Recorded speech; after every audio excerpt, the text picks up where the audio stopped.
Urbanization, immigration, and social reform. And before we get into that, I really want you to get your mind around the fact that all three of these developments are incredibly interconnected. They're very intertwined. That it's not just immigration that causes urbanization, but that's a heavy driver of it. It's not just immigrants in urban areas that cause a need for social reform, but that is a heavy driver of that necessity. So as we talk about these three things, it's really important that we identify the intertwining nature of the three of them. That especially during the Gilded Age, these three things are going to go very heavily together. That largely without urban areas, there's not much in the way of immigration. Without urbanization and immigration together, there's not necessarily a need for social reform. But as was identified very eloquently by one of my top students, Carlos, yesterday, he said, "Oh, mister, I realized that a lot of the people doing social reform are kind of like the antebellum reform movements." I'm like, "Oh, yes, for the essay that you didn't write." Good. So there is a good synthesis or continuity and change opportunity here for the way this is related to what happened during the market revolution for the DBQ you guys wrote on winter break about antebellum reform movements.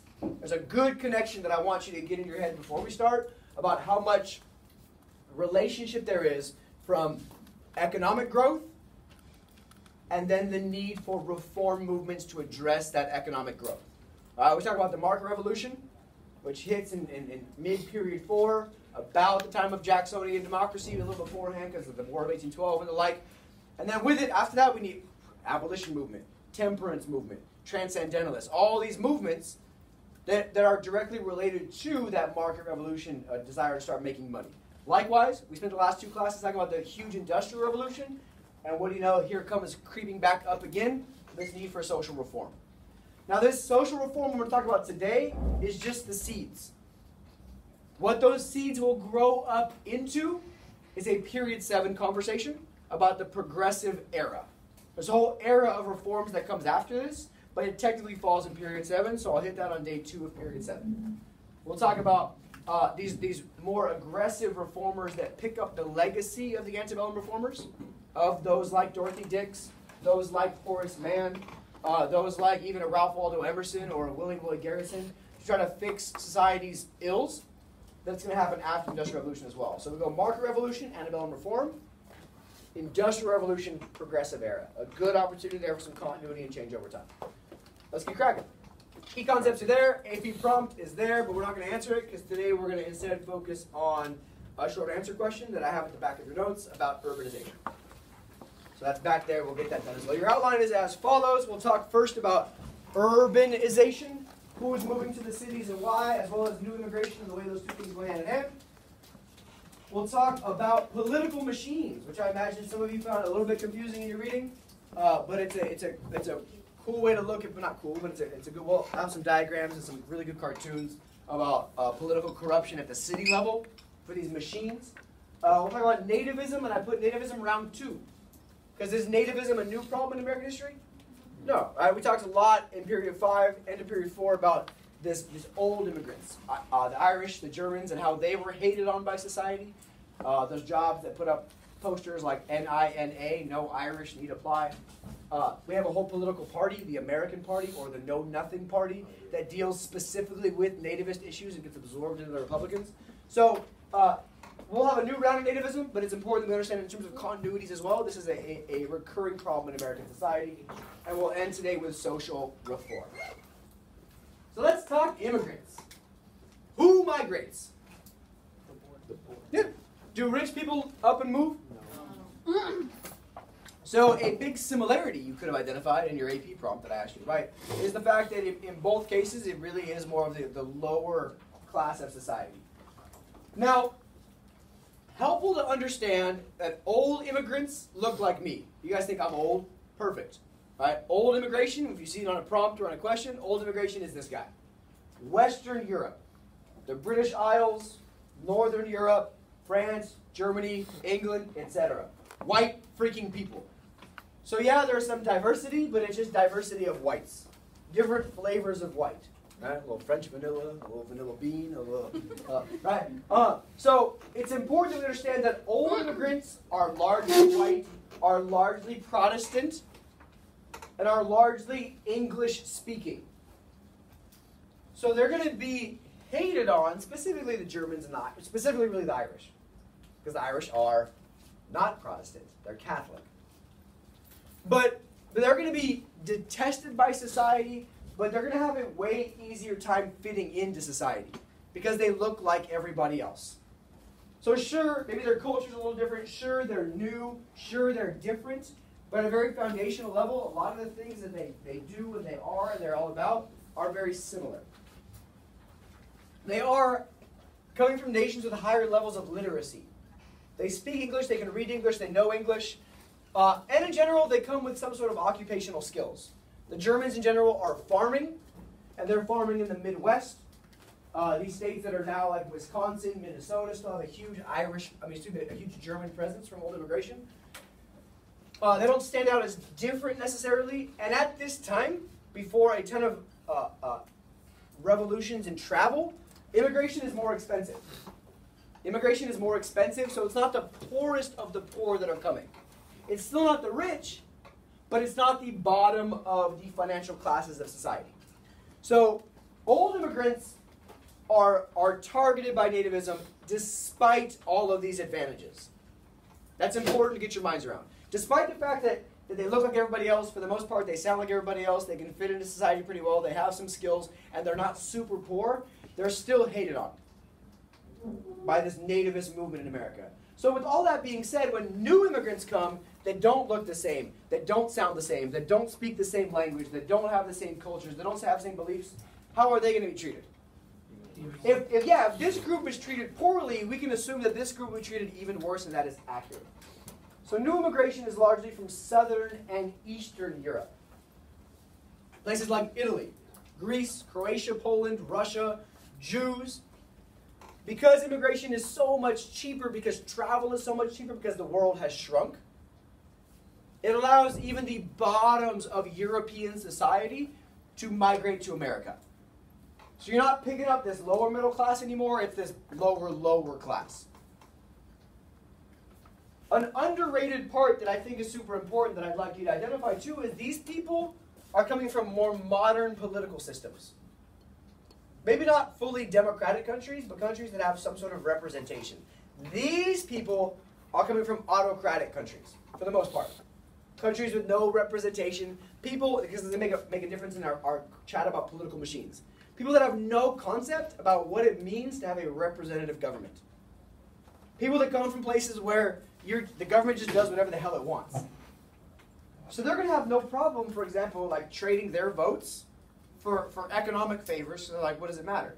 I have no real foundational understanding of what it means to have a representative government. Very unfamiliar with democracy. They're more Catholic, more Greek Orthodox, more Jewish, more Roman Orthodox. Just different kinds of Christianity, except for Jews. But just they're different enough that people are like, whoa, this is not okay. Catholic especially. And rather than fitting into society, most of these people are going to actually start settling in ethnic neighborhoods. Many of which we still see today. Right? Think about some of the ethnic neighborhoods in Los Angeles. Give me some examples.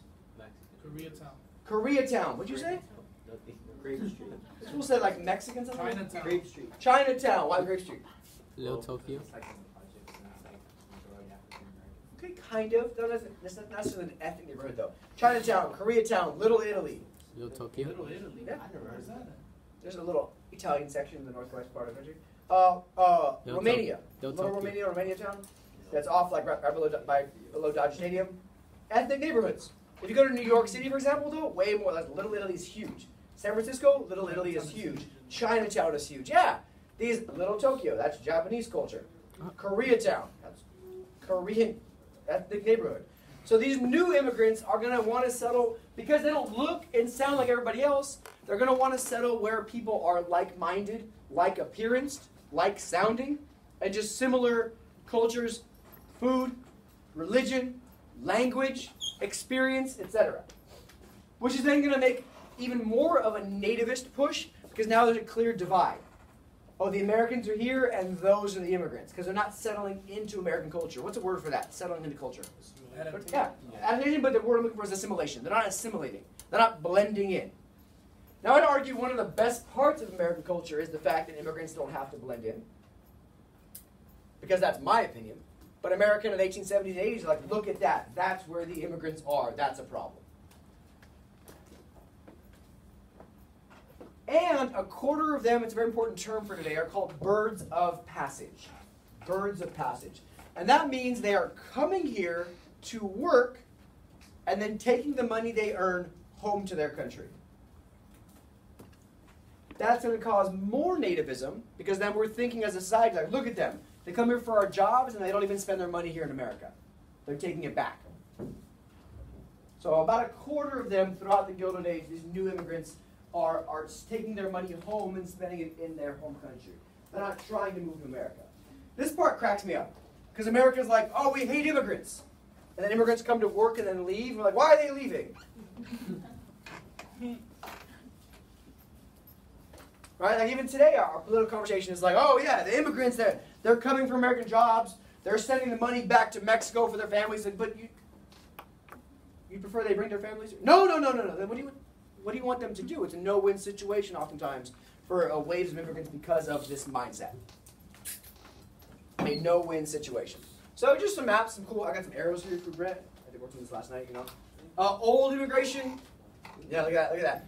Western Europe, England, France, the German Empire, Ireland even, and Northern Europe. And even then, the group that gets largely hated on is just these guys, for the most part, because they are Catholic.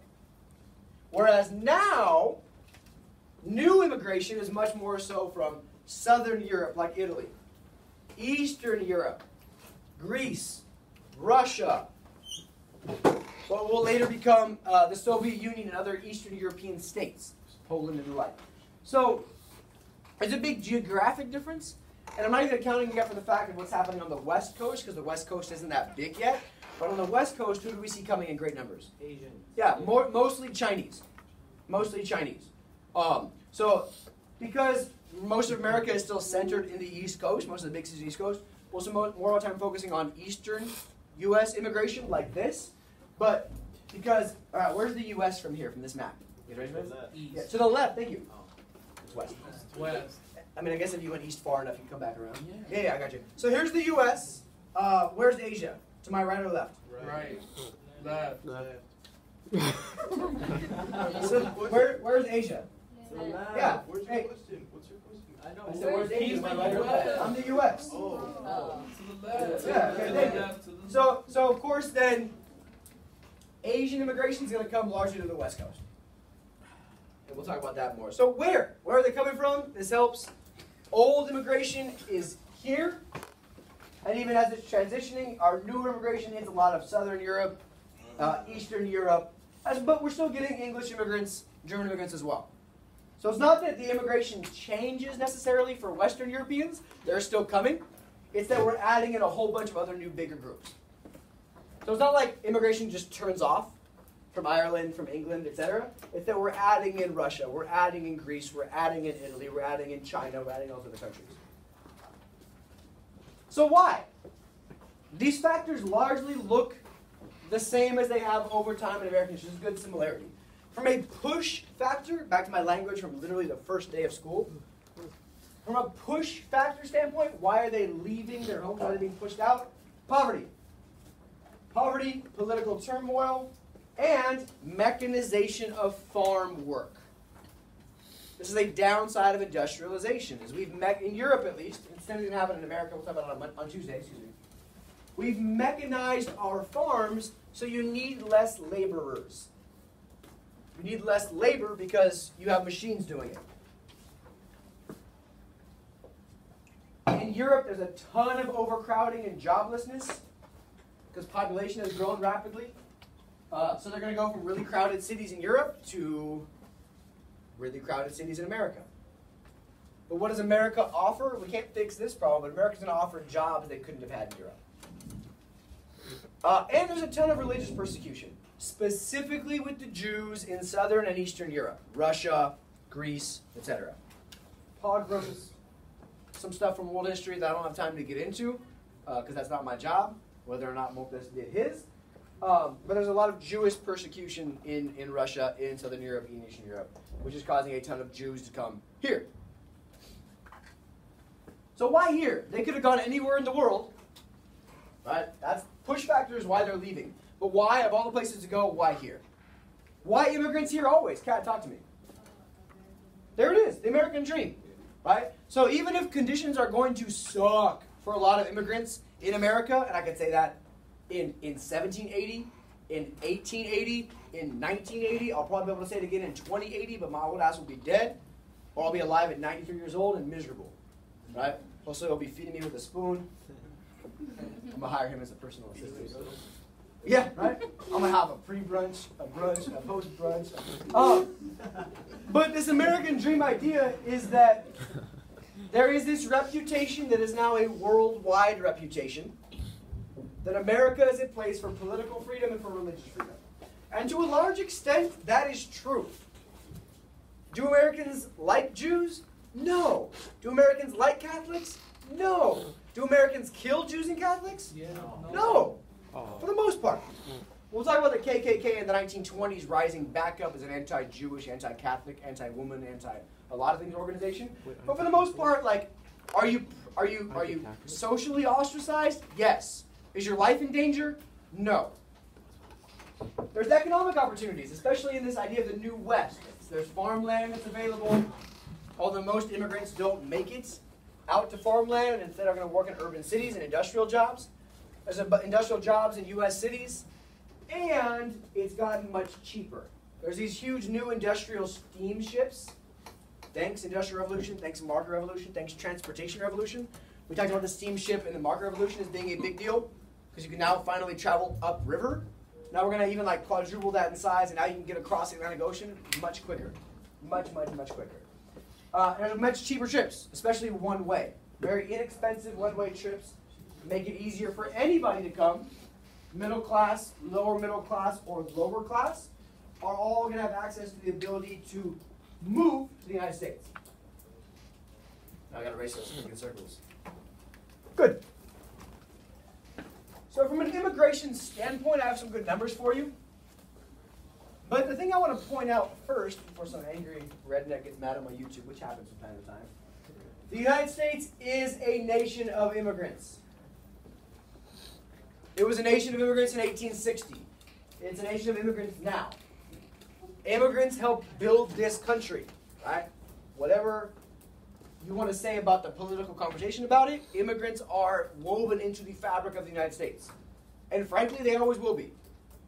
Right? We build a wall, we'll build a staircase. So, even in 1860, before this huge wave of immigration, at the start of the Civil War, a quarter of our country is foreign-born. A quarter! That's insane. And it's also important to understand that this process happens in waves. It's not that immigrants just continue at a constant rate coming into the country. It happens in waves, which means it happens for a reason. Our first wave was like colonization time. As we become successful in places like Massachusetts and Virginia, with colonial assemblies and tobacco and freedom and whatever the hell you else want to say it, that's when people come in great numbers from England. Our first wave, but we wouldn't call them immigrants necessarily because they're not going to a country. They're traveling within the British Empire. Our first wave of foreign-born immigrants happens from 1820 to 1860. What else happens from 1820 to 1860? Market Revolution. Yeah, concurrently. That's why it comes in waves. We see 2 million Irish people come. That's a lot. We see 1.5 million German people come. We see almost 1 million British people come. And some Scandinavian people as well. Norway, Sweden, white people. What do all these people have in common? They're all white. Yeah. Not just white, they're like Western, Northern European white. And these numbers look big, but look how they compare to the next set of numbers. Our second wave of immigration, 1860 to 1920, not with the Market Revolution, but with the Industrial Revolution. The first 25 years is going to give us 9 million immigrants. The next 25 years is going to give us 16 million immigrants. So the next 50 years, we're going to get 25 million immigrants coming to America. Holy crap. God forbid, Americans can stop eating ham sandwiches and maybe try a taco or something. How I would don't know. Calhoun feel about this? How would Calhoun feel about this? Calhoun would have been like, what the hell is happening? How about Clay? How about Clay? Clay's fine with it. Clay likes the idea of markets and labor and the like. Calhoun, it's a good question. Right? Remember Calhoun, who was anti-fighting the Mexican-American War because God forbid some Mexicans are living in America? Yeah. Calhoun would be like, that's fine, that's cool, whatever. At least they're not Mexican. So, Calhoun would be like, what do you mean that slaves are free? Good. You said, what about slavery? Good question, Luis. So, we see a huge wave of immigration. So the point that in 1860, a quarter of the U.S. is foreign-born. In 1910, half the people in cities are immigrants. It doesn't really count for the rural areas, but half of cities by 1910 are immigrants. By 1920, over half of America lives in a city. So that means most Americans live in cities, and most city dwellers are immigrants. Diversity came quick. Diversity came very quick. Most of the European immigrants are going to come through a place that's still there today called Ellis Island. Ellis Island is where what else is? You guys know? Statue of Liberty. Statue of Liberty, right? The first view of many immigrants is going to come via the Statue of Liberty, which is going to be erected about this time period, with this awesome poem on it. It's called The New Colossus. It's a really good poem. But the excerpt that really matters is, give me, America, your tired. Give me your poor. Give me your huddled masses yearning to breathe free. So whatever your country doesn't want, you're tired, you're poor, you're hungry, huddled masses of people, send them to me. Give me what does wretched mean? Bad, awful, terrible, wretched, ugly, refuse. Another word for trash. Give me your bottom, ugly, struggling, terrible bottom class from your teeming, overflowing shore. So whatever you can't handle in Europe because you guys are too overcrowded, send them this way. We'll take them. That's all in the Statue of Liberty. Some politicians should read it. Most of these immigrants in the East Coast are going to come through this place, Ellis Island, where they'll be inspected to make sure they have somewhere to go. Someone who knows them here, a couple bucks in their pocket. Welcome to America. Go get a job. That's it. That's it. So I'm going to give you a second to make sure that you identify what are these factors that help lead immigrants and domestic migrants to move to America, focusing on the immigrant side, and then I'll talk about some of the urbanization features as well. Take a minute, get caught up on that question. What are some of these factors for question 4 that help immigrants come to America? All right? It's an important question. Take a minute, talk about your partner. Make sure you've answered a couple bullet points there for the immigration side of things. Go for it. What's up? I had 8 on the vision. Oh yeah, last year. Really? But like, I'll take the question. What did they say? This liberal, whatever, soy eating California. Yeah, dude. This guy commented on like 30 of the videos last year. It was great. Cheap.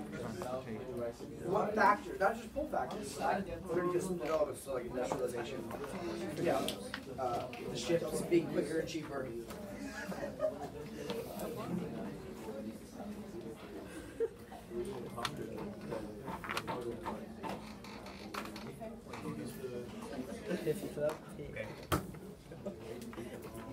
Yeah, steamships, industrialization, cities, farming jobs, the Homestead Act.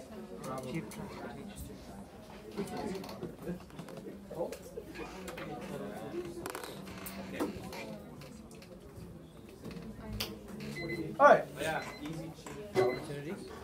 So, what are some of the things, some of the factors that help lead immigrants to move to American cities? Johnny, give me one. Job opportunities. Yeah. Why are there job opportunities, Slane? Well, the growth of like industrialization, like more factories being open, and they needed more jobs, and the employer side like beneficial for them to get immigrants because they would work on for them. Factories, jobs, immigrants are cheaper, and the thing from yesterday we talked about, interchangeable workers. Yeah, right. Scientific management, unskilled labor. Right. You can hire a trained circus monkey to put a steering wheel on a car. Good. Good. So I want you to point out, too, that with this immigration conversation comes urbanization as well. And that urbanization, industrialization, and immigration are all kind of happening concurrently. It's not so much that one causes the other, it's much more so of a cycle, that they're all causing each other. That we have cities provide a huge surplus of labor. A lot of people live in cities. So if you're going to build a factory, where are you going to build it? In a city, because there's workers there and labor supply there.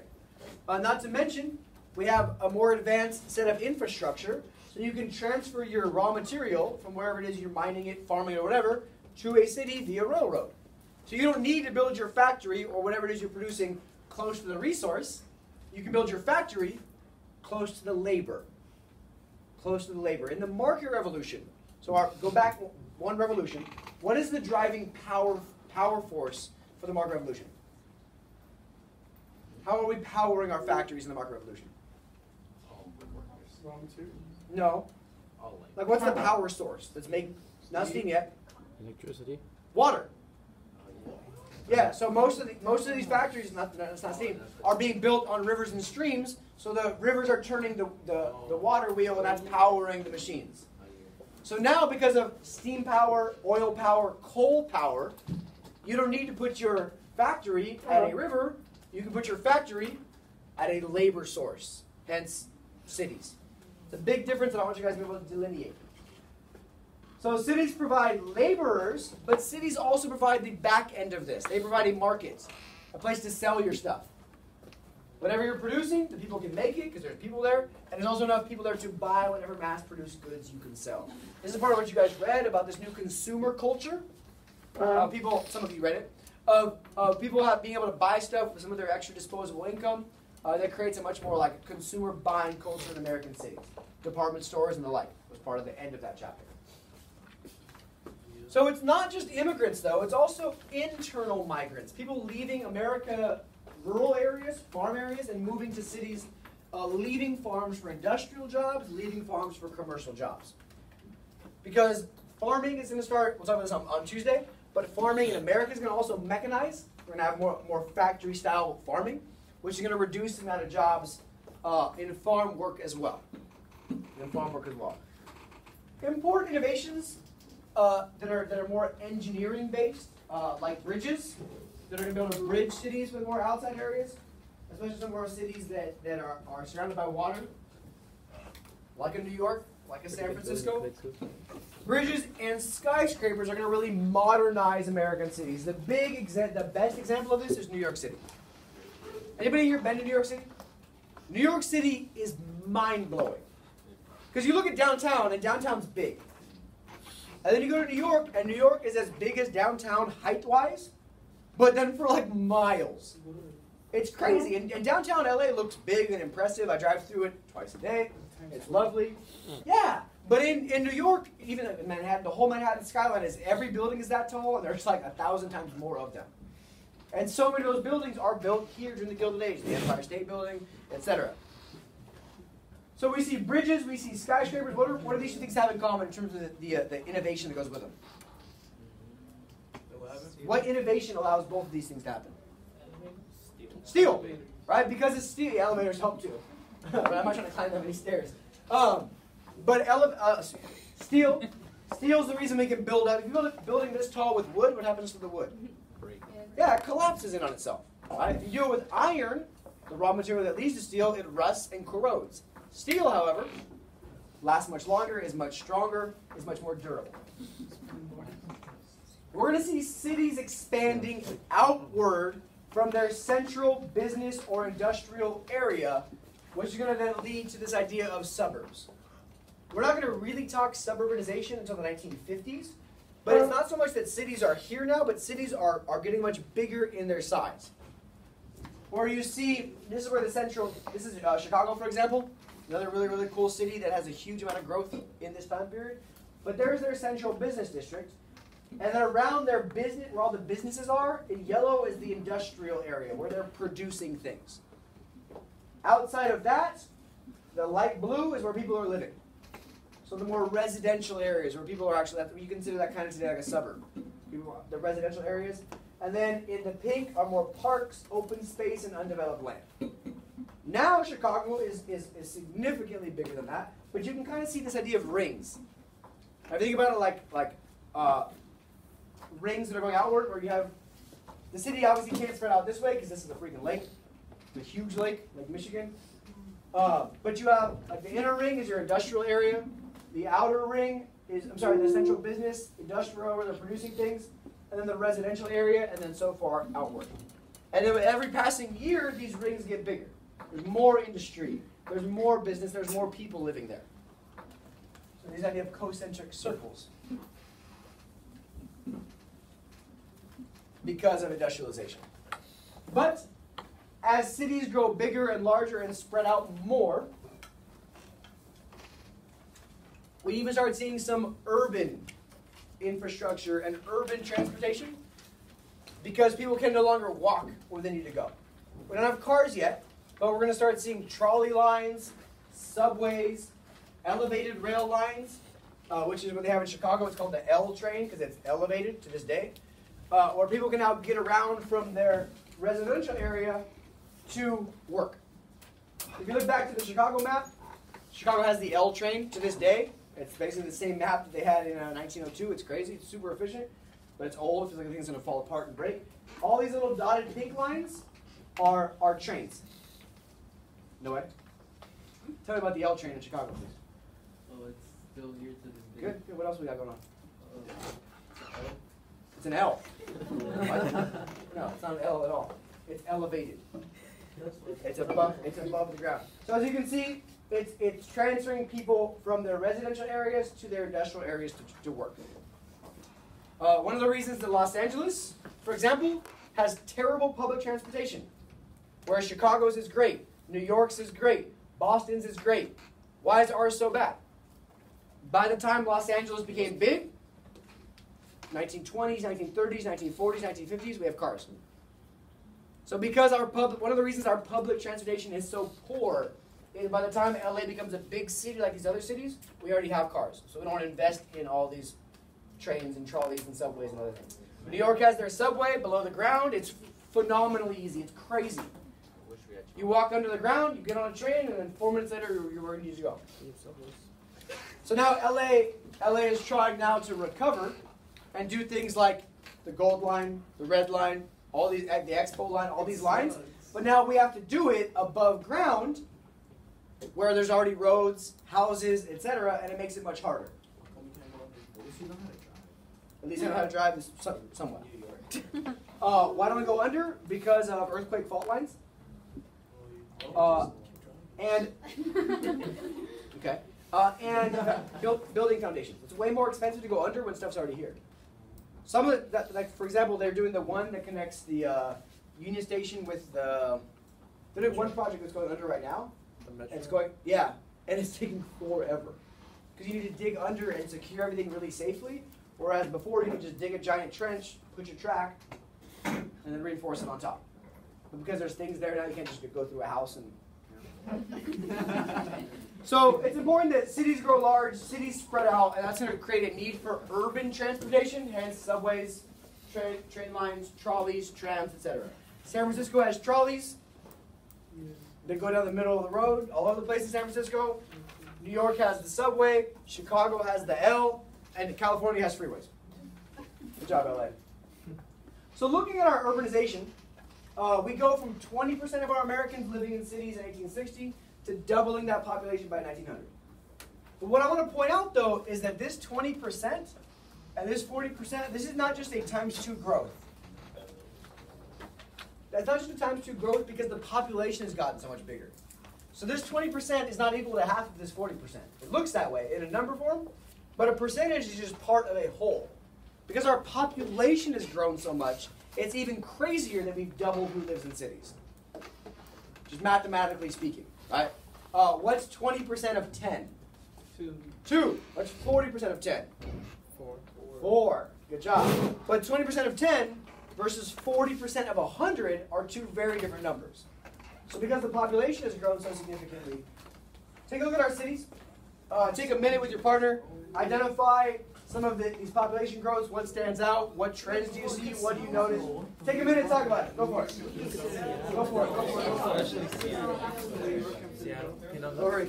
1900. Went to Philadelphia, Pittsburgh, Portland. Wait, went to Portland has a 900% increase. I think it's Philadelphia. That's supposed to be a different number. I don't know why. It's supposed to be like 829,000. Yeah. Wait, Philadelphia. I know. Yeah, Philadelphia decreased. Benjamin Franklin died. Wait, I'm Because New York was already the biggest city in America. It's crazy. It was already 1.5 million. Now it's 3.5 million. What? This what you're talking about? No, look at Seattle after. Look at the end. What's wrong with you today? Percent. Why not? Oh, never mind, that's so small. Can't say it? Alright. Okay.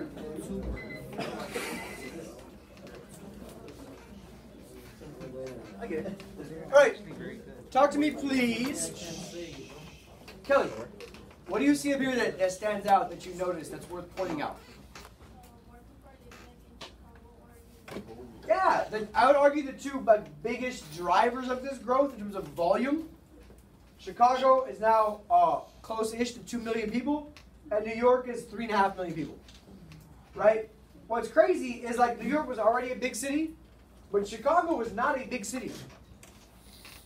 Chicago only had 300,000 people, now they're 1.7 million. LA has a huge amount of growth, but it's still a small city on this scale. A very small city on this scale. But places like Philadelphia loses people. San Francisco doubles in size. Seattle goes from nothing, a little freaking coastal community, to being huge. Yeah. So it's worth really understanding that this urbanization is happening all over the country, but the two places that's hitting the heaviest are New York and Chicago. In terms of both growth and volume. That Chicago goes from a moderate city to the second biggest city in America. What? Why does Portland lose all of its people? It doesn't. That's a typo on the table that I pulled. Yeah, a huge disease, a crater, a meteor hit, and then Portland. I love Portland, it's a good city. Portland's phenomenal. But focusing our minds in on Chicago as a big city at this point, on Philadelphia as a dwindling city at this point, on New York as a massive city, it helps us understand where this is taking place. Another map for you with population density. The darker the color, the more people that live there per square mile. So we see purple, so like all through New York, through Pennsylvania, through Ohio, there's over 45 people per square mile, which is still nothing compared to today. As you can see, where are most of the people in America? Yeah, the Northeast, followed by the Southeast, followed now by what's becoming a more populated West Coast. We still, for the most part, here have Nothing. That's the most valuable. Cow. we got cows. So, I think sometimes it's helpful to visualize, to see what's happening and where, and then how that impacts U.S. society. So, I can't underemphasize the impact of urban changes. No way can tell you guys all about the elevated railways. But without advances in technology, cities can't happen. Without being able to build vertical, cities can't happen. Without advances in transportation, cities can't happen. You can't just walk to work from 17 miles away. Without advances, call an Uber, and there you go. So, but as we see, this is important because this is going to be a good continuity for the next 50, 60 years of American history.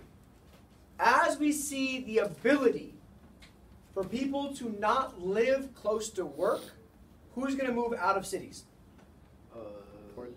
The rich. The rich. I was like, It's like every city. Is that as we see people able to move farther from the business center and still get to work, it's the rich and the middle class who are largely going to vacate cities and move more towards suburban residences. Because they can still get to work, they can still ride the trolley, ride the train, ride the subway. This allows the upper class to move out of residences near factories and other business centers, and that allows the poor immigrants to then funnel into those cities and occupy those spaces. It is this, though, because all of these middle-level class people leave, it's this availability of space, at least in the short term, that's going to create ethnic neighborhoods. Where now, because of the fact that a lot of people vacated areas of living, now we can cram, societally speaking, more people of a specific ethnic background into one area, like a Chinatown, like a Little Italy, like in LA, like a Little Tokyo. So it's different immigrant groups that are going to create very distinct ethnic neighborhoods in this era of urbanization. But it's important that we identify the fact that in these ethnic neighborhoods, it's not just that they all look the same. We have the fact that they're going to maintain their own language. They're not going to be speaking English. They're going to speak their own language, whether it be Italian, Yiddish, Russian. Their own culture. Yes, sir. Wait, so first wave immigration, they tried to assimilate to American culture? The second wave didn't? No. It's not that they didn't try to, they didn't have to. Because there's enough of them, and it's hard. It's easy. If I move to England, I can assimilate. Right? But if I move to the Congo, a little hard to assimilate. Who the hell is the white guy, right? So the point is that because of like similarities in culture and language and everything else, it's easier to assimilate. Wait, so the second wave immigration, they purpose themselves? I don't know if it's not. I don't think it's a good question. I don't think it's a conscious decision. We're going to go there. We're not going to assimilate. But when you can go somewhere and settle with like-minded, like appearance, like language, like culture people, didn't you kind of already assimilate into that part? You're already in. You're in with your culture. So we see a lot of. This is where like to this day we have these debates, right, about. How many of you come from families that have immigrated to America in the last 2 generations? Either your parents or your grandparents. Cool. How many people in your family yell at you for speaking too much English? There we go. And see, they hit you? Good, they should. But in these ethnic neighborhoods, we see the maintenance of language. So the first time America becomes a place with a diverse set of languages. We see a maintenance of culture. We see a maintenance of church. Right? You go to the same type of church in America that you went to in your little village in Russia because you settled with like-cultured people. Or temple, or social clubs, food, etc.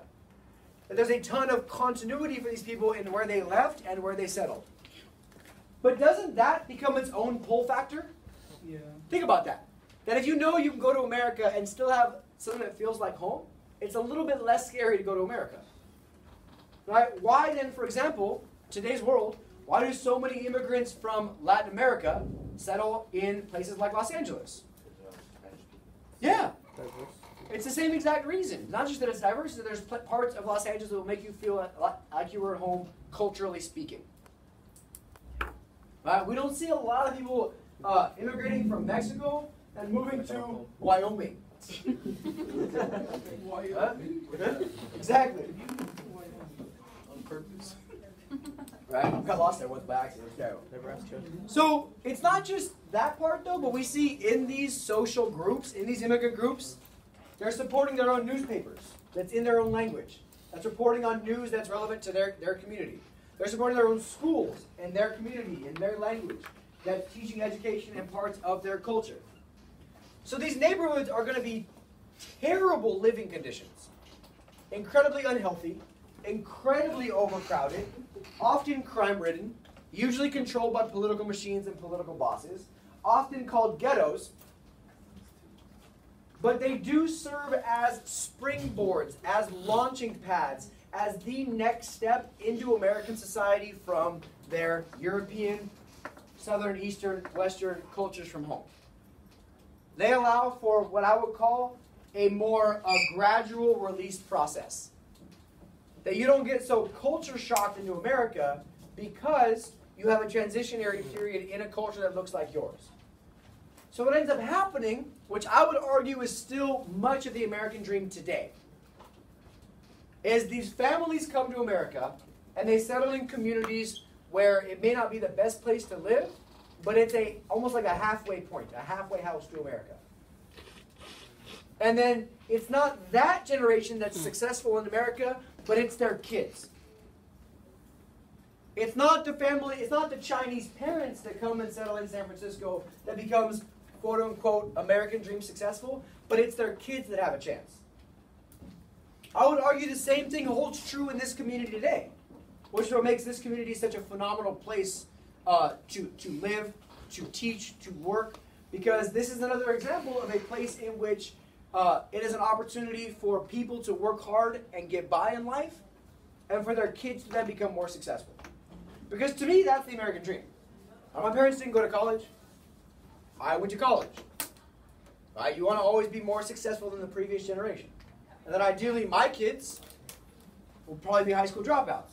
So, no, but my kids, I don't know what's, I mean, I'm about to get a second master's degree. So, I mean, like, if my kid did that much school, I would tell them to calm down and just go get a job. But ideally, like, my kids will then have access to opportunities that I didn't have as a kid. I grew up in an uneducated college household, and so therefore, it was always in my mind that I was going to do more and go to college. And then I got addicted and went to more college, and now I'm back in more college because I'm a weirdo. But that, to me, that idea of like stepping stone and then stepping past your parents is the American dream, and it's these ethnic neighborhoods that make that possible. That allow parents to bring their kids knowing they won't lose their entire home culture, that they'll be able to fit into a part of America without losing it all. This is an example of Chinatown in New York City, and as you can see, it's crowded, it's cramped, but for many of these new generations of immigrants, it is home. Now, unfortunately, there is a huge demand for housing, which means what else has to go up for housing? Yeah, supply. Supply. So to increase profits, landlords are going to become taking advantage of demand for urban housing by taking what was existing nice places to live by this middle class who has left and dividing it into as small of spaces as possible to maximize how many families you can squeeze into a specific space. And it's going to be called tenement housing. Small windowless rooms that you can rent because there is such demand because of this huge increase in immigration. I have some pictures for you of examples of tenement housing that are coming out of a book that I'll talk about next. So take a look, if you could.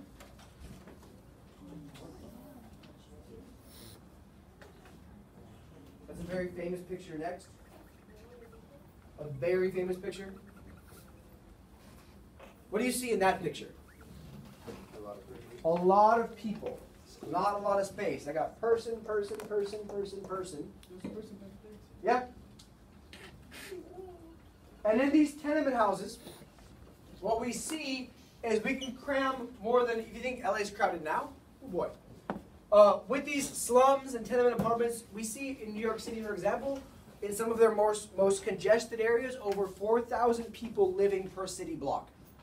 No. 4,000 people in a city block.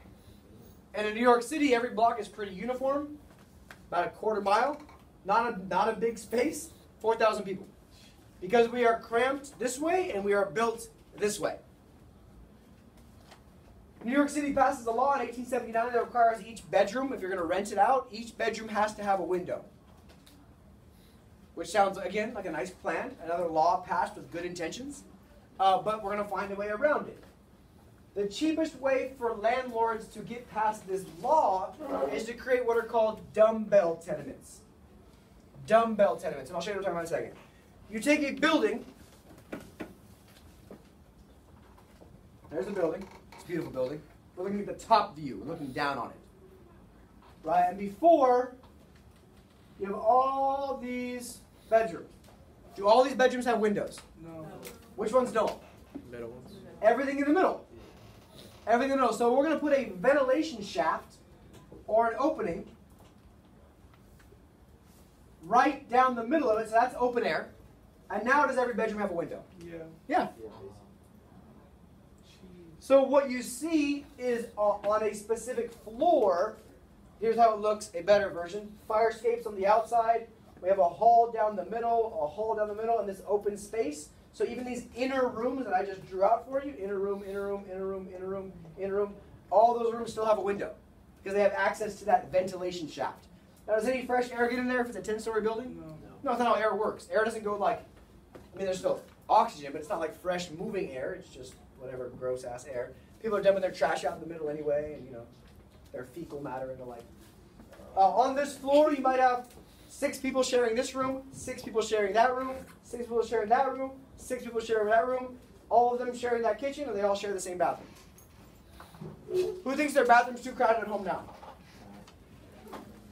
Do 24 people use it? 23? No. I have my own. Only 3? Is it 23? Break it down, bro. Cut it off. Move into my house. I have my own. So it's called, these are called dumbbell tenements because it's the shape of a dumbbell. You would know all about that, right? You picked one up once and you tore your elbow. So, you see the shape? Yeah. How it looks like it's the size of a dumbbell because of this ventilation shaft they've put in the middle.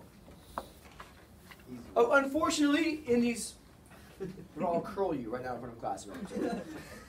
Overcrowding and filth contributes to a lot of spread of disease. It's going to contribute to a lot of disgusting living conditions, which unfortunately is only going to increase nativism. The immigrants are dirty. The immigrants are diseased. The immigrants live in these terrible living conditions. What's up? I know.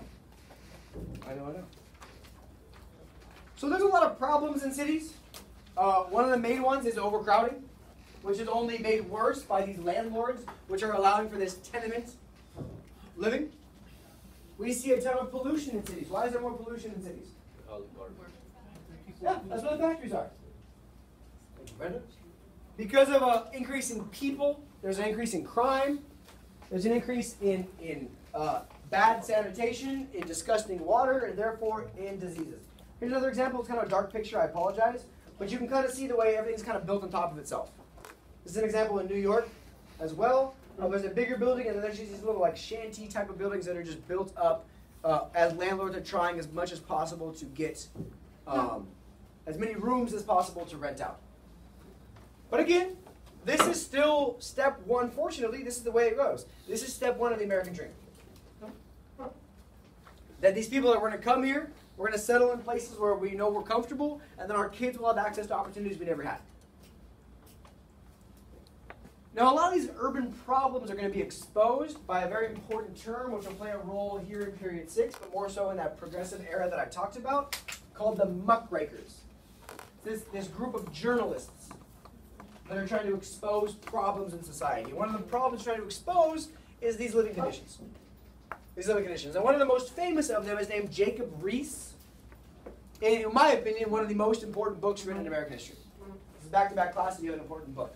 Last class was Henry George, Progress and Poverty. How come, as we advance as a society, poverty gets worse? Great question by my boy Henry George, who was then in your chapter, for the 6 of you who read it. Jacob Riis writes, it's part narrative, more so photography.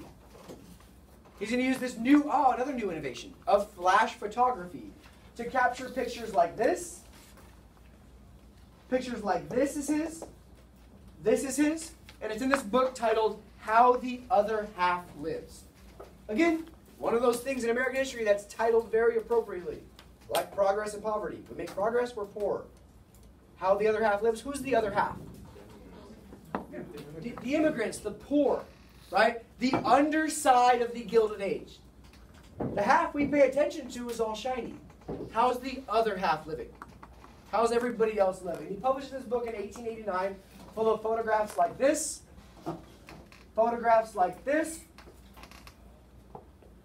kids sleeping on a fire escape,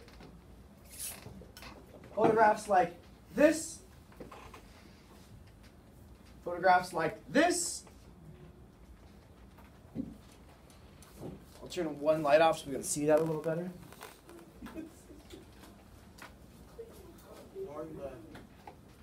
As you can see, the living conditions are not quite what we would expect. And also publishing I'm glad he's awake. Also publishing descriptions of what he sees in these urban slums, largely in New York City as well. So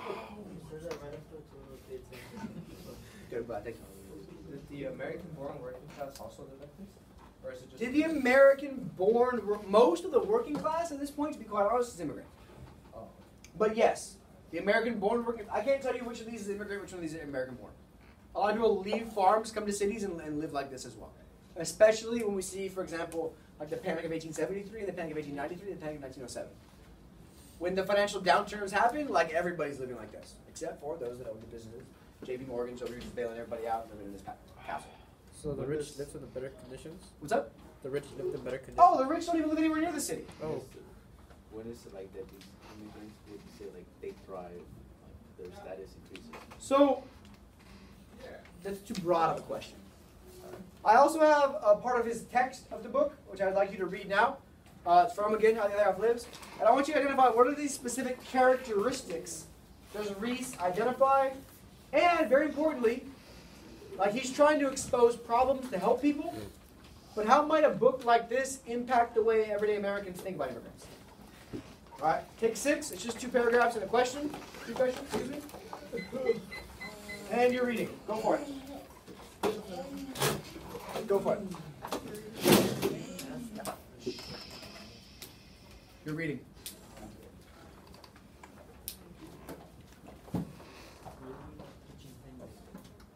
Not spending any money. Doing it as cheap as possible.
About 3.5 or so left.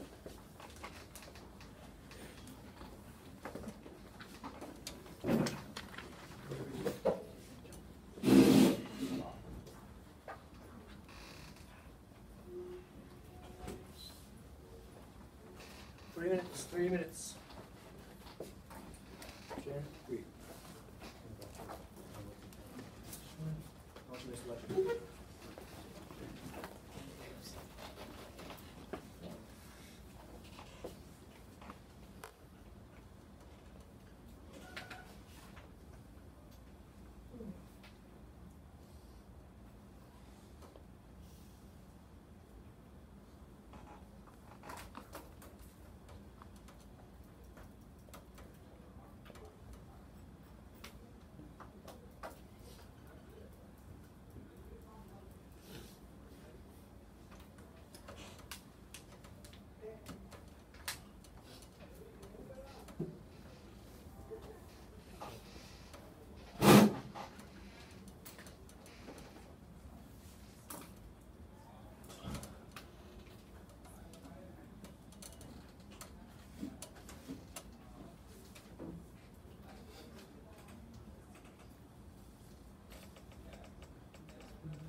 About a minute left, guys.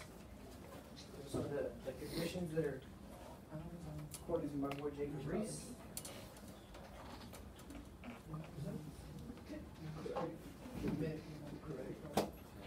No, you missed your chance. Go to lunch?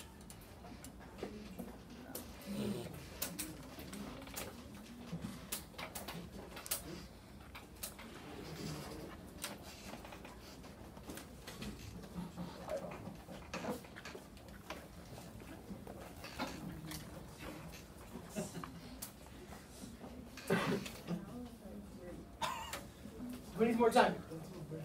All right, hold on. Have a quick 30-second chat. What are some of the standout revelations that come off of Reese's text? What do you notice about these living conditions? How might the American reaction be? Have a quick chat. Go for it. Wake yourselves up. Have at it. 30 seconds.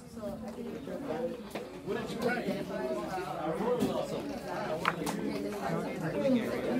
Nothing. This might be How about you fighting up a rope? Y'all tell me. I read.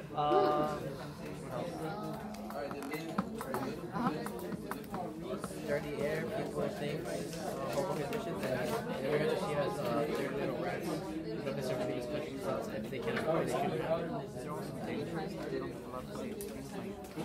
it. All right. Yeah, they have on fire escapes. You can barely tell So- the baby is not good.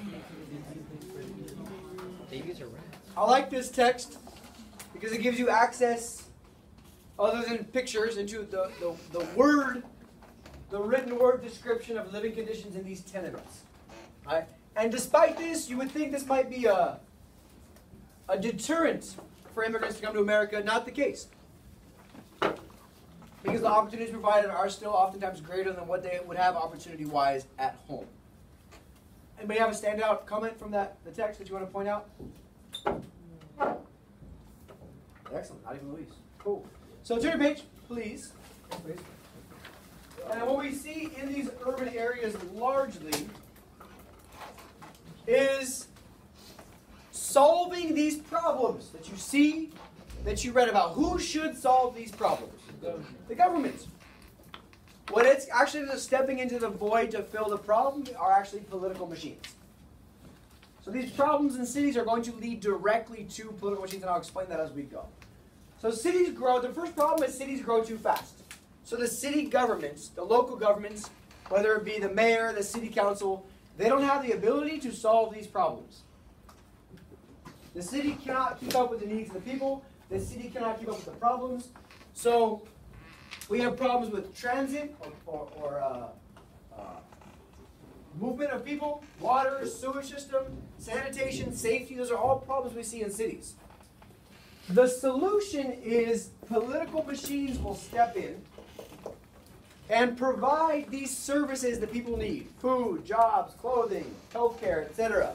All the stuff people need, the machine will provide that to you in exchange for your vote come election day. Wait till the poor can vote. Yeah, we don't have much of in terms of like a requirement on citizenship for voting. What's the big goal of the political machine? To get their candidate elected, whoever their person is. What's the big goal of the immigrant? To get money? To survive. To thrive eventually, but first to survive, to find success. So in the case of a political machine, remove the fact that yes, it's incredibly corrupt and very undemocratic. Which side wins? Both of them. Yeah, temporarily, sure. So the goal of the machine is to get their candidates elected, and the goal of the immigrant is to find success. So this is back to my point earlier about where they're coming from. Since they're largely coming from places where democracy is a foreign idea, no pun intended, since this idea of voting for a representative is not a thing they're raised or familiar with, they're like, oh, I just trade my vote, in exchange I get what I need, done. Where do I sign up? But if you think about it, this is not that much different than the way everyday Americans vote today.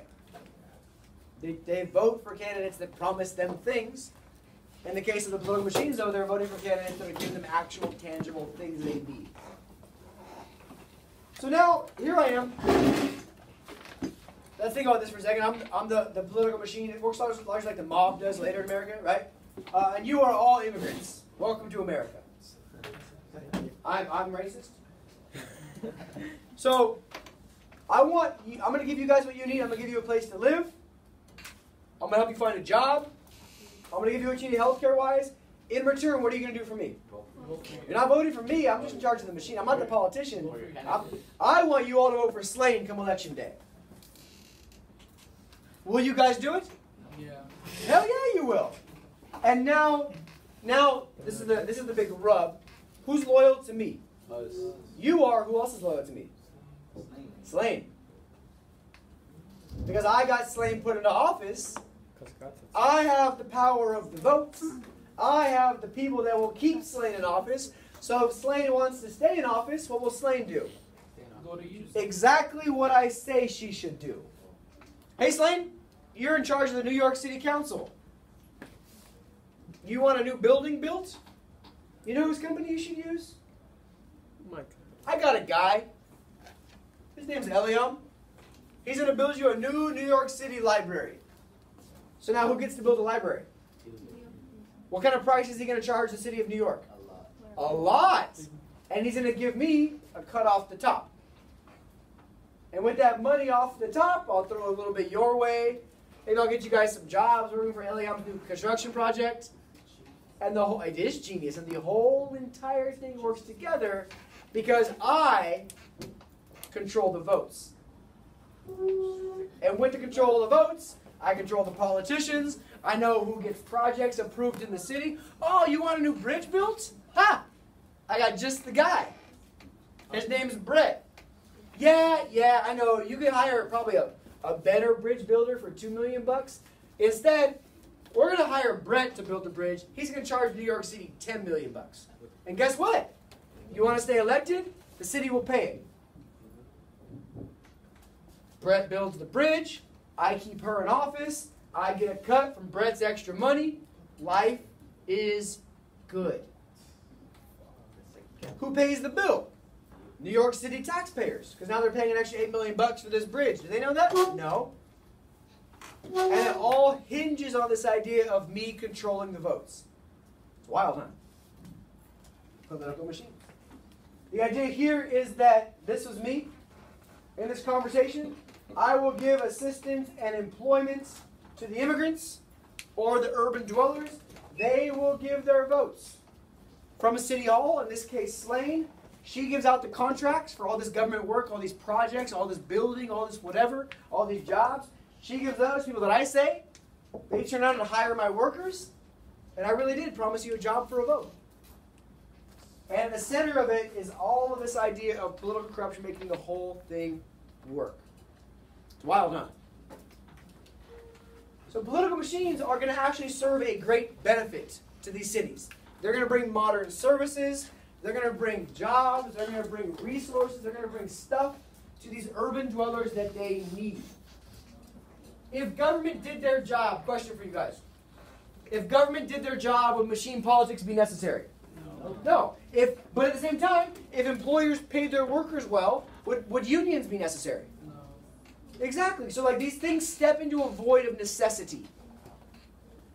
This becomes really what I call a crude form, a really early rough form of what later develops in the Great Depression into welfare. But who provides welfare? The government provides welfare, not these machine politics. The political organization finds jobs, finds apartments, finds resources for these immigrants. They show up at these poor families' doors with baskets of food when times are tough. And then all I ask in return is that you vote for my candidate when I tell you to. There's a lot of advantages here. But on the downside, machine politics corrupt the democratic process. They steal money from taxpayers in the form of fraud, like I just told you. Getting my candidate Slane to give the job for the bridge to Brett, when in reality we could have got the bridge built way cheaper. We're just costing people extra money. In a way that creates economic stealing and corruption in politics. But again, if these immigrants didn't need these resources, we wouldn't need machine politics. So let's say that who they're helping don't vote for whoever this is into, Huh? do they like lose their job? In a sense, sure, but there's so many of you that it won't really matter. So you can get away with it too. So many city governments, the three specifically I want you to know in the back of your heads, of course New York, Philadelphia, Chicago. Those three big cities are largely the city politics. The mayor, the city council, all the local politics is run by political machines. And that's why I told you on day one of this unit that national politics matters very little in this unit. All the stuff that's getting done is happening at the local level, and it's all happening via political machines. Because machine politics, they control access to the city. Who gets the jobs, who gets business licenses, who gets building projects. They have access to all of this stuff. It leads immediately to corruption. Many politicians use election fraud, bribery, extra influence, taking money on the side, like I just told you about, in a way to keep power in the political machine. The only one I would ask you to know by name is Boss Tweed. Boss Tweed comes from New York City's political machine called Tammany Hall, and he's the most famous of the corrupt machine politicians. He eventually goes to jail for a long time once all this fraud and corruption comes out. The Tweed ring, though, him and his entire group of political machine maneuverers are going to defraud, like projects I just told you about with Brett's Bridge, New York City taxpayers of millions of dollars. Eventually being exposed, how? Via political cartoon by Thomas Nast, a very famous muckraking journalist, much like Jacob Riis, who's trying to expose political corruption in this time period with his cartoons. That's why I love cartoons. He goes to jail. No. He exposes it. He's good to go. They don't do anything about the freedom of the press. No, we're good to go. So, I have a couple cartoons for you, because they're good, because this is the way he gets exposed, so we should look at them ourselves. Before I move on to a couple cartoons, are there any questions about how political machines function? I think it's pretty straightforward. I think I explained it okay. Okay, cool. Next, cartoon's right there in front of you. It's a good one. It's a really good one. Here it is on the board as well. This is why the packet is a lot of pages, a lot of cartoons. So take two with your partner. What message is this cartoon trying to send? What is Nast trying to say here? Take 2 minutes, talk about it. What's happening up here? What is the audience of this cartoon? What is this cartoon's point of view regarding Boss Tweed? Go for it. Go for it.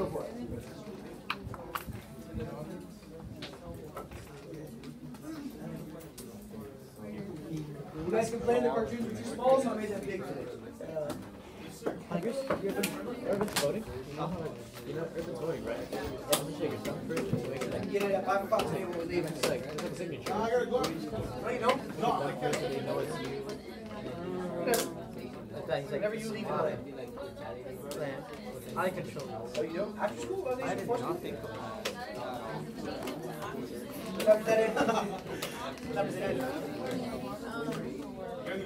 Well, what I wanna be do there you by do 5. about it? Maybe you try to show it. I don't know, big brother. Classes will be over soon. You can hang for a little bit. Oh no. You hang for 20 minutes? Big brother's watching. But you can. I got a pee too. I'm not leaving. Oh, good. What are you doing, big brother? Oh, good. Yes.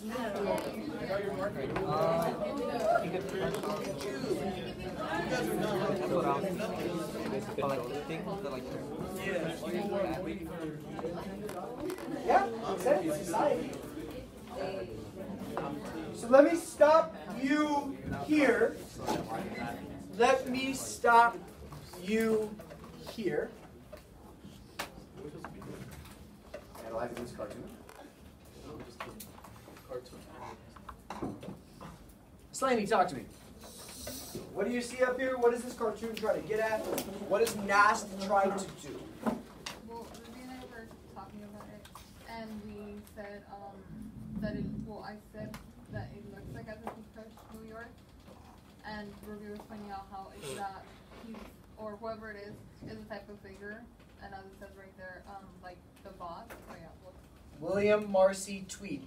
so Tweed, how he was like, I guess you could say in control of everything. where is he in control of everything? New York, right? And it's juxtaposed against what? Jersey. Now, how does Jersey look? It's like going down the. Is it? They got trade. They got homes.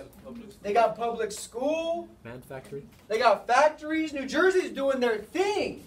It's the only time in American history where New Jersey's been compared favorably to New York. How about Rhode Island? And we got trade, homes, schools, and yet in New York, everything is under Boss Tweed's thumb. It's an expression maybe many of you maybe aren't aware of. To be under the thumb means to be completely under control. If I can control you with one thumb, that means I have entire control over your entire existence. And here we are, I control Luis with a thumb. Pick him up with a thumb. And so the best part of this cartoon though is the caption. Under the thumb, and the boss says, well, what are you going to do about it? Big brother. What are you going to do about it? With the implication being, what is the answer? Nothing. You're not going to do anything about it. It's a good cartoon. Turn your page. Turn your page. Now, from a point of view perspective, is this pro or anti-Tweed? Yeah, very anti-Tweed. Good. All right, next one's here. 2 minutes. Have at it with your partner. I'll give you 90 seconds. Go. Go, go, go, go, go, go, go. The American voting public, right? Should expose corruption. So if I was going to write that in a GQ, I want to see you put like, his internet audience are those Americans that care about corruption as he's trying to expose what's happening in America to them so that they're reformed.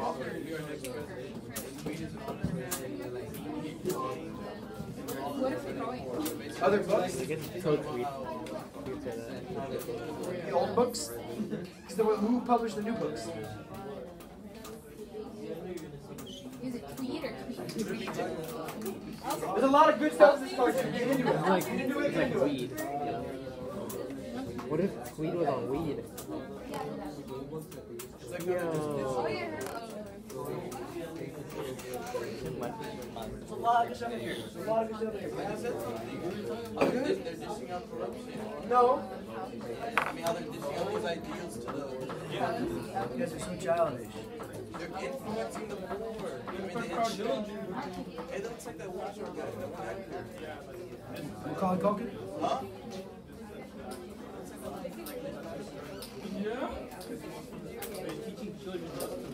See, look, arithmetic by economy. All right. Stop you guys here. What general message is being sent by this cartoon, please? Brett, go for it. The political machines control a lot of stuff in the society. Such as Hoffman will be our next president. No. What is the implication of this cartoon? Go for it, Luis. Political machines basically decide what's next to happen in society. Yeah, to an extent. To an extent. I was gonna say commercial, political machines, they're forming your future. They're forming the future, sure. Travis, go for it. That's not those. Like that. Obviously, they're trying to like. Santos. So they're actually a good thing because they're actually helping us with our education. Sure, that's what you think this cartoon is saying. Let's look at everybody. Who's this guy? That's Boss Tweed. And here we have, we're teaching all of these kids, Hoffman's the next president, Sweet's an honest man, Tweedy's an angel, this hall, Tammany Hall, this corrupt ring, they are the friend of the poor. And this is supposed to obviously connotate the immigrant class. We're teaching them all this important stuff so they go vote the right way.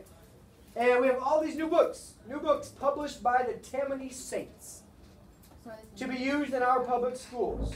Honest Government by Swede, who obviously is a corrupt dude. Arithmetic by Connolly. Government by Tweed. And they're throwing out all the other books. So it's also pointing out that, like, not only are they corrupting the votes, but they're getting then contracts by their friends to provide supplies to the city. They're having their friends then publish the books, having the city buy those books. They're not even talking about books. They're just using books as an analogy for what's actually being sold off as public works projects. I know, it's a deep one. It's a good one, huh? I don't know if it's top 10, but it's pretty good. It might be. Top 20. It's pretty good. The corrupt ones are pretty good. Pretty damn good. Now the next one I'm going to argue is in the top 10. Top 5? Top 5? No, I didn't say that. If I said top 5, I'd say top 5. 10 like 20 times. I have not done that. Literally. Prove it. For all of the. You have to watch the You video. better go back to every video, watch every video, and find out what top 10. And then you're going to have to make your review. All I know is the Jackson. Alright, next one's here. 2 minutes.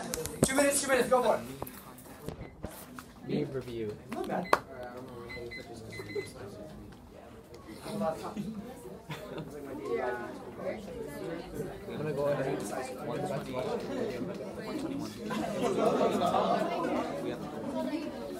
I did not.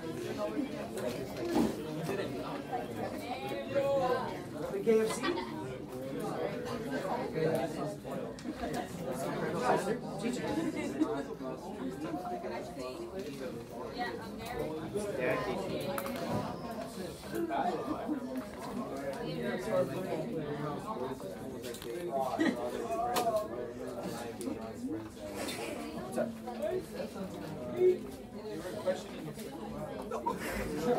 Question whenever you want. What are you gonna do about it? Not what married to have things to hide. Watch this one video. Say something, bro. Oil.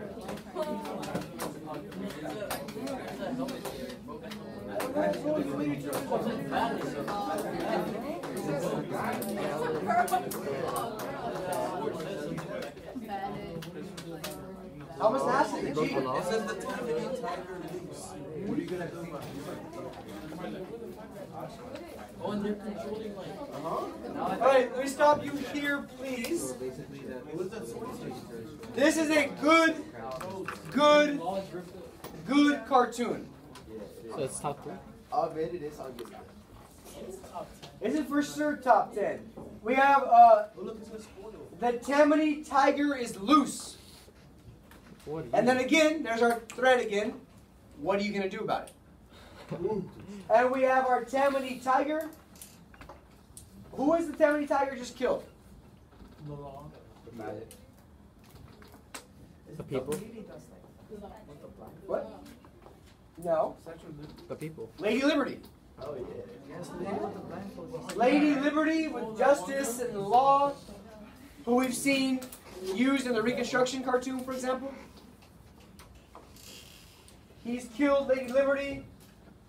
He's attacked the ballot. He's ruined the rule of law. What's on the sword? I don't know what's on the sword. But then up here I have, there's a Boss Tweed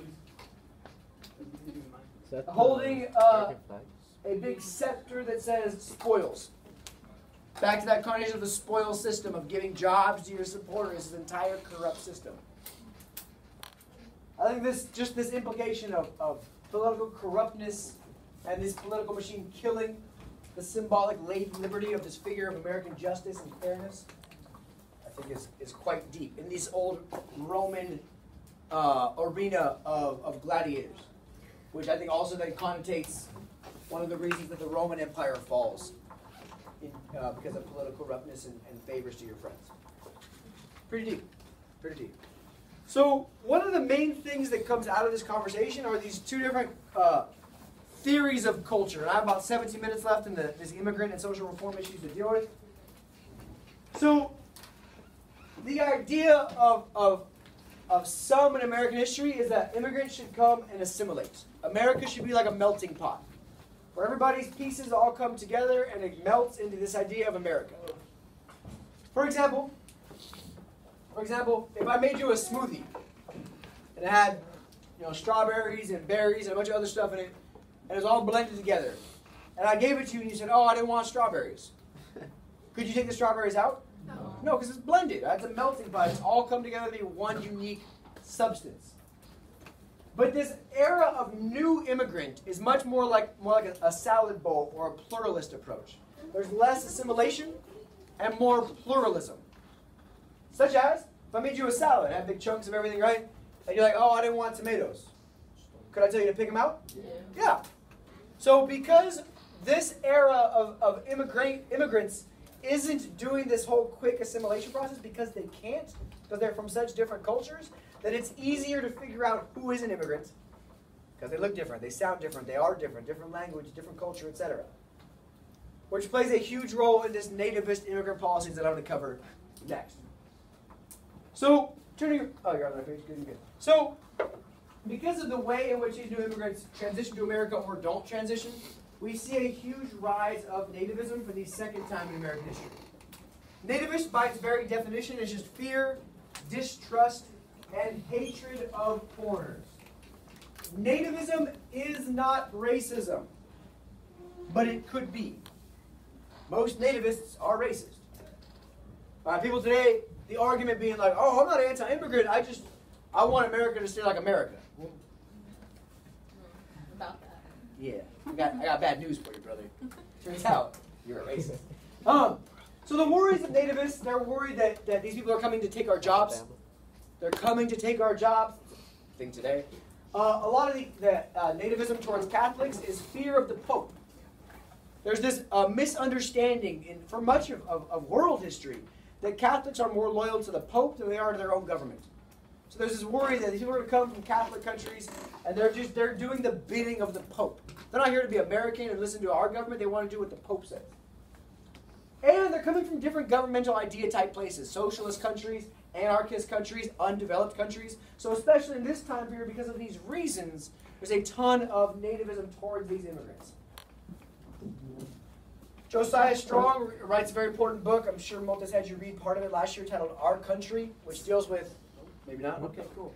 But it deals with why imperialize and why you need to keep like a pure race in your country. And we'll read that when I talk about imperialism on day 1 of period 7. So what ends up happening, though, is we start passing some laws that are very important. We passed Immigration Acts of 82 and 91, which make it illegal for convicts, this is the language of the law, convicts, lunatics, idiots, those who are diseased, and those who are disabled to come to America. So now at Ellis Island, for example, they're checking, like, are you an idiot? Get your ass back on that boat. You ain't got to go home, but you can't stay here. Are you diseased? So before that, it's pretty much open access to the country. In 1882, we also passed a very, very important piece of legislation, the first ever of its type in American history, which bans a specific race from coming to America with the Chinese Exclusion Act. Political machines play a role in this because as we begin, this is the American way, let me explain this to you. As we begin understanding how political machines work, who should we blame for that problem? Who should we blame for political machines? Immigrants? Who should we blame? Why? We should be blaming the political machine, the people that are pulling the strings of all this. Who do we blame instead? Immigrants. Oh, they're coming to America and they're just trading their votes for handouts. No, we should be blaming the boss tweeds of the world. Instead, we're blaming the immigrants for falling prey to something that in reality benefited them. And we feel anti-immigrant because of these ethnic neighborhoods. Like, oh, that's where the Italians are. That's where the freaking Jews are. That's where the Hungarians are. So I have for you 2 very important cartoons because they're going to show 2 different views of immigration. 2 different views. I want you to just take 2 minutes or so on your own, please, quietly. Looking at both these cartoons and responding for me, how do these cartoons represent opposing views on immigrants during the Gilded Age? And you're writing, you're responding on your own. They're 2 very good cartoons that represent different views of immigrants.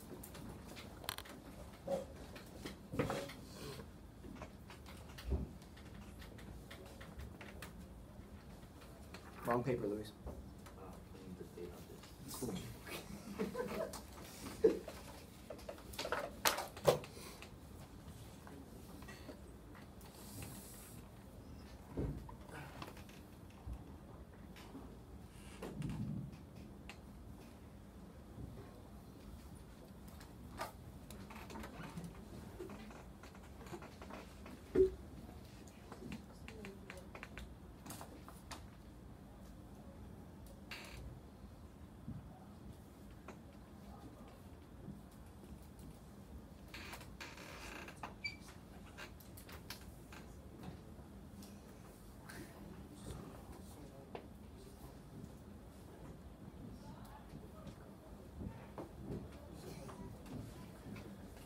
How do these two cartoons represent a different view of immigrants during the Gilded Age?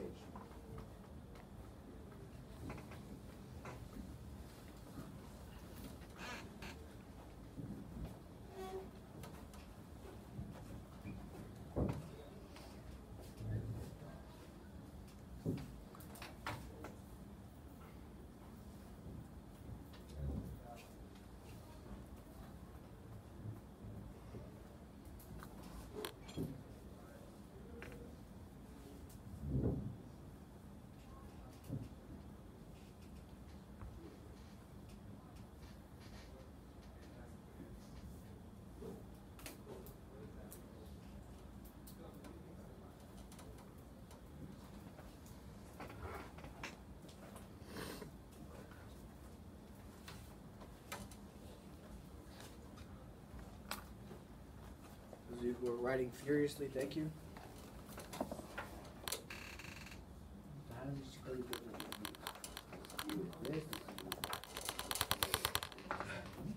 Good. Yeah. All right. Got about 4 seconds, 3 seconds, 2. So we obviously see a different perspective. What is the view on immigrants present here on my left, please? Hilda, how is this cartoon viewing immigrants?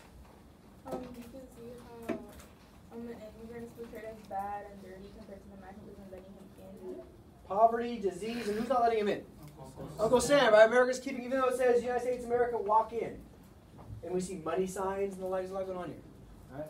Sabbath desecration, anarchy, yeah, disease, poverty. Whereas on this side, what do we see in this one? Go ahead. Lady Liberty, she's like protecting this one immigrant guy from being attacked by natives. By nativists. How do the nativists look? They look like some other cartoons we've seen. No.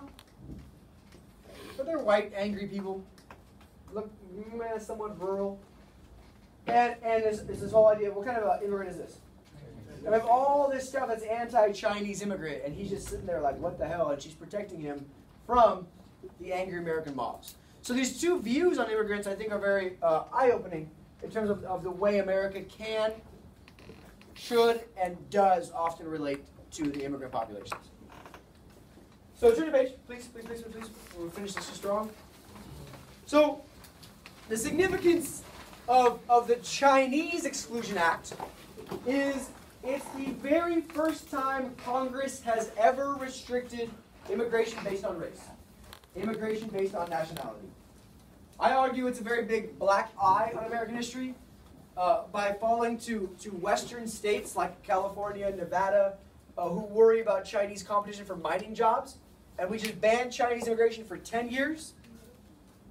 And then after 10 years, we add 10 more years. And then we add 10 more years. And then we add the word indefinitely. Chinese immigration is banned indefinitely.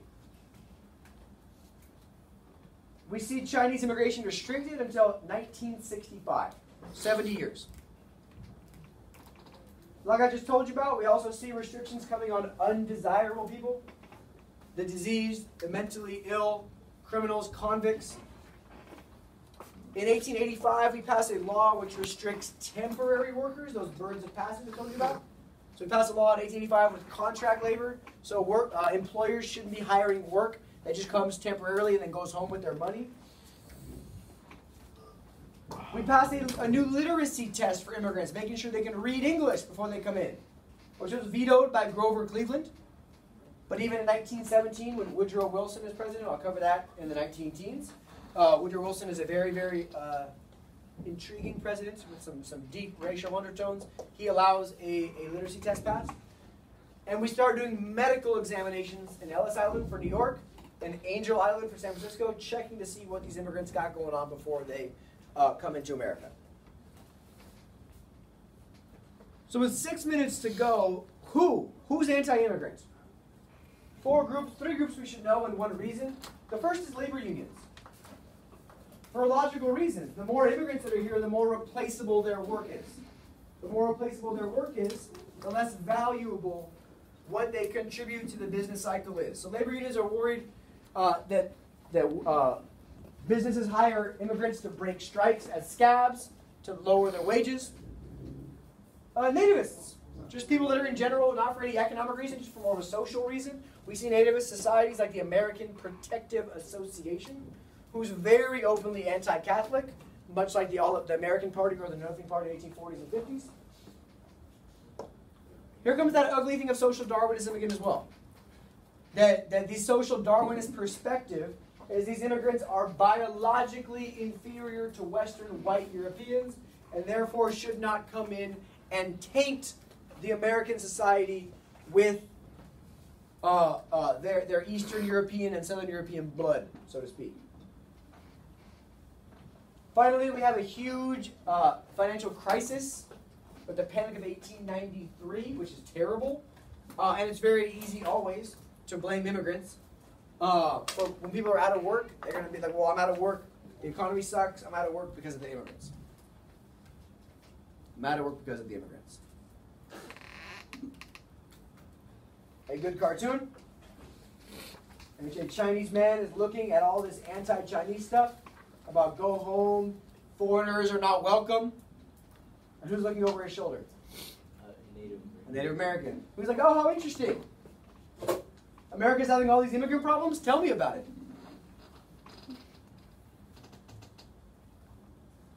The first immigrant problems obviously belonged to the Native Americans. Another good cartoon here. You guys notice anything?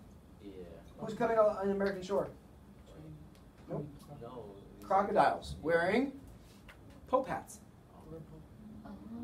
The hat the Pope wears? Yes. Oh. Pope hats. Oh, the alligators' mouths are actually, they're not alligators, they're Catholics coming with the hat the Pope wears. I know, it's deep, huh? That was just like, whoa. Like, I didn't see that.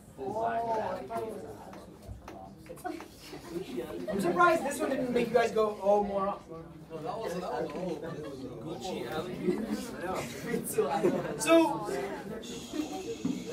the bell's going to ring in 3.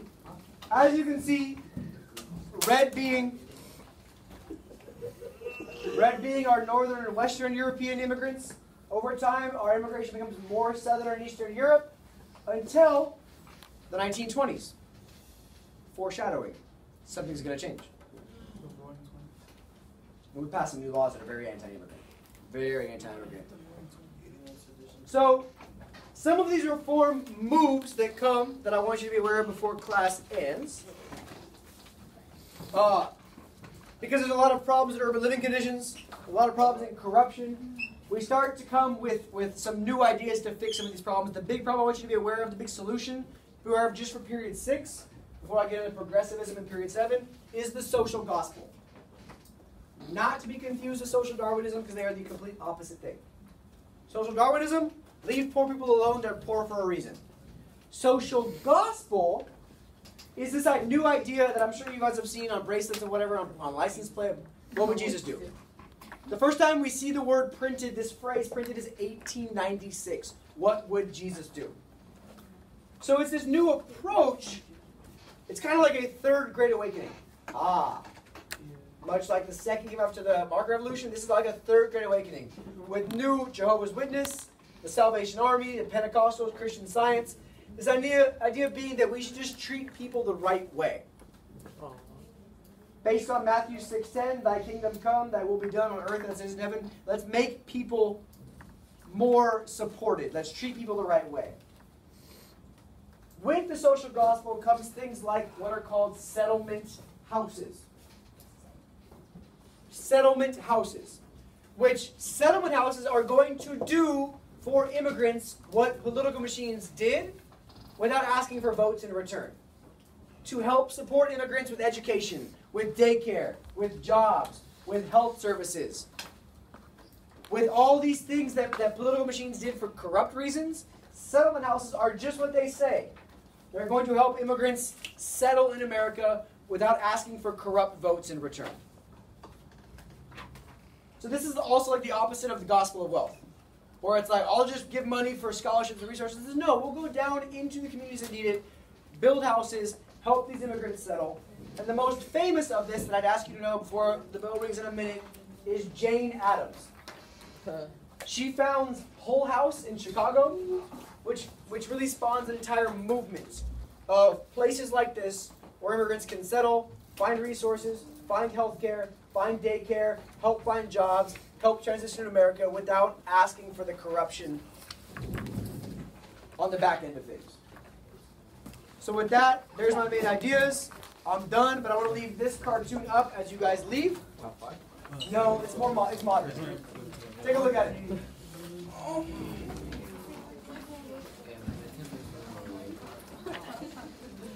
Your chapter's the questions are very short.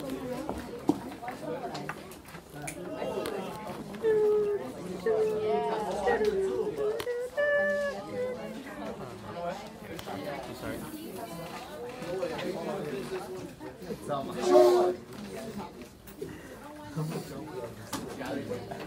Yeah, I know one.